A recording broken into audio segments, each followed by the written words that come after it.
607 লক্ষ বছর আগে, পৃথিবীর ইতিহাসের এক শান্ত বসন্তের সকাল।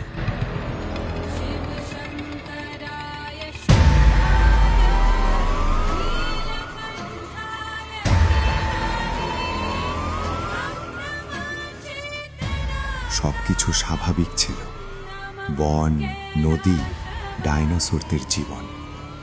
কিন্তু আকাশে কিছু একটা ভুল ছিল।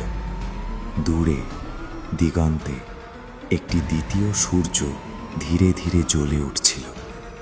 কেউ বুঝতে পারেনি ওটা সূর্য নয়, ওটা ছিল তাদের শেষ দিন।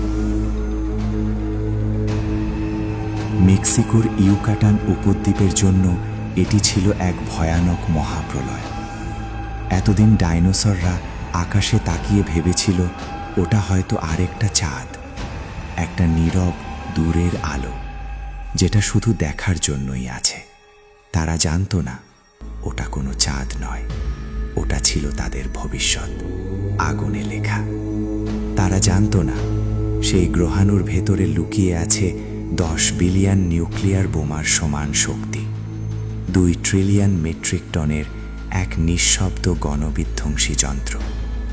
যখন এটি পৃথিবীতে আঘাত হানে, সেই এক মুহূর্তে মুক্তি পায় এমন শক্তি যা হিরোশিমার বোমার চেয়ে 1000 কোটি গুণ শক্তিশালী। গতি ছিল সেকেন্ডে 20 কিলোমিটার। আপনি চোখের পলক ফেলতে না ফেলতেই এটা আকাশের এক প্রান্ত থেকে আরেক প্রান্ত পেরিয়ে যেতে পারে। ঘন্টায় প্রায় 70,000 কিলোমিটার গতিতে ছুটে আসা এই জ্বলন্ত পাথর পৃথিবীর দিকে এগোচ্ছিল না, পৃথিবী নিজেই যেন তার দিকে এগিয়ে যাচ্ছিল। কারণ সেই মুহূর্তে আর কিছুই থামাতে পারত না এটাকে। গ্রহাণুটি যখন আঘাত হানে, তখন এর গতি ছিল প্রতি ঘন্টায় প্রায় 70,000 কিলোমিটার। এই প্রচণ্ড গতির কারণে এটি বায়ুমণ্ডলকে ছিঁড়ে ফেলে এবং মাটির গভীরে প্রায় 30 কিলোমিটার পর্যন্ত গর্ত করে ফেলেছিল। বায়ুমণ্ডলে প্রবেশের সময় গ্রহাণুর সামনে বাতাস এত দ্রুত সংকুচিত হয় যে তা প্লাজমায় পরিণত হয়।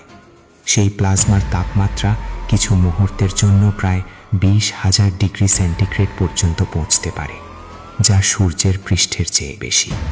বাতাসের সাথে সংঘর্ষে তৈরি হওয়া সেই তীব্র আলো এতটাই উজ্জ্বল ছিল যে কোনো ডাইনোসর যদি সেদিকে তাকিয়ে থাকে, তবে মুহূর্তেই তার চোখ অন্ধ হয়ে গিয়েছিল।